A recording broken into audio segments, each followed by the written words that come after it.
Hi, it's Chris with Implied Music, and this week we've been looking at harmonizing and reharmonizing melody.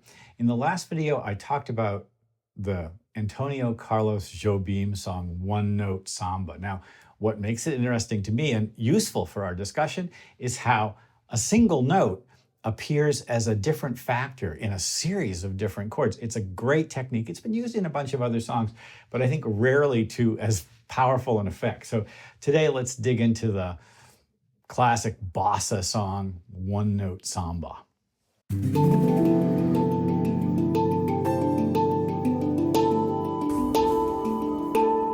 Listen, if you've been getting something out of these videos and you're not subscribed, now's the time to hit the subscribe button. Like the video. We're trying to build a community here of composers, producers, players who want to use music theory not in an academic way, but to develop their own musical style to use effectively in their own music. Well, this Jobim song, I think I probably heard it first in the Sergio Mendes Brazil 66 version, which is it's definitely swinging bachelor pad style, but it's worth listening to and it's just wonderful. And before we play through the tune, and I'll play it in a moment, I just want to hip you to what's going on. So the tune begins with just a single note repeated over and over again. That's an F.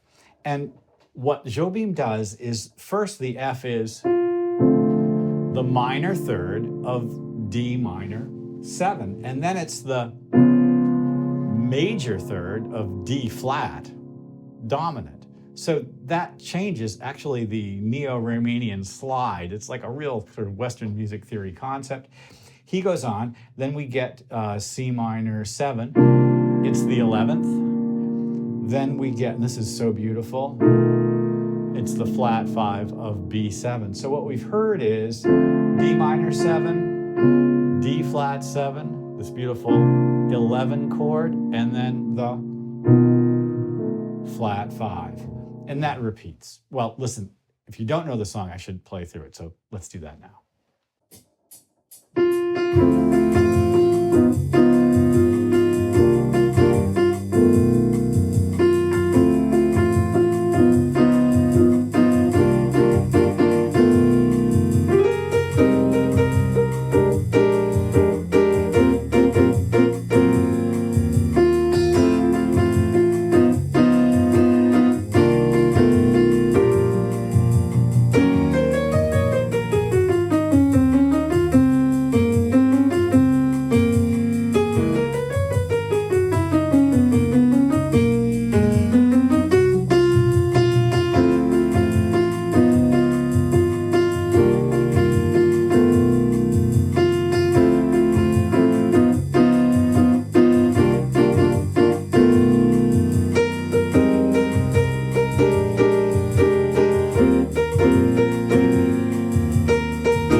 Another wonderful thing about the song, and if you listen to the Brazil 66 version, you'll hear the lyrics.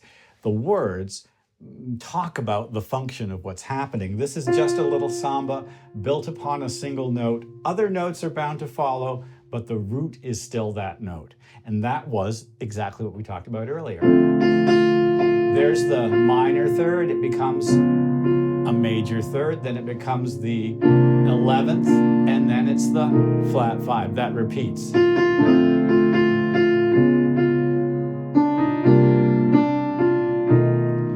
And the next thing that happens is we go up to B flat, and the lyric is now, the new one is the consequence of the one we've just been through. And we've got exactly the same type of thing happening here. And the chord sequence here is a kind of a 2-5-1 around E flat major. So the B flat is the 11th of F minor 7. Then it's a tritone substitution, I guess we'd have to call this. The flat 5 of E flat 7. It's also could be B flat 7.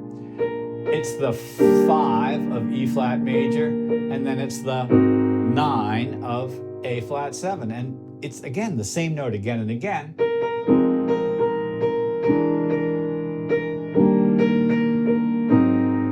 And then back to where we started.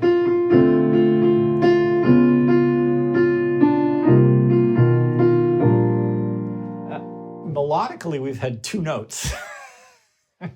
And the chords have shifted under them to create that story. You could feel the harmonic language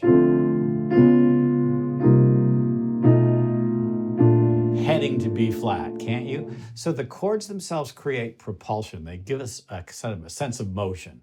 And it's kind of 2/5s or 2/5s with tritone substitutions. The tritone substitutions act to push us around. For instance, D minor 7 would go to G, but we have a tritone substitution for the G. That's what the D flat 7 chord is. And then C minor 7 would go to F7, but we get a tritone substitution for that. That's what the B7 flat 5 is. The B section, the middle section of the tune, runs away. And again, the lyrics tell us the story of what's happening. There's so many people who can talk and talk and talk and just say nothing or nearly nothing. And we have basically the key level of D flat major up from B flat. And it's all scale motion, right? E flat minor 7. This is 2, 5, 1. Let's turn the page. And now we're going to go down a whole step to C flat major. It's irritating that it's C flat major. We can think of it as B major, but technically I really think we should call it C flat. And we're going to do the same thing in C flat.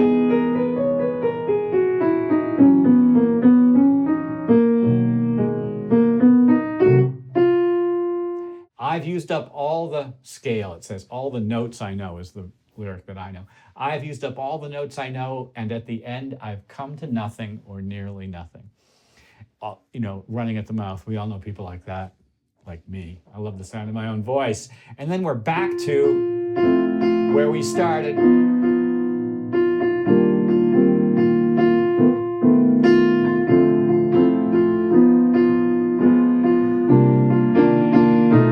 And up to the B flat. Tritone substitution. And now we're just going to sink home to B flat major.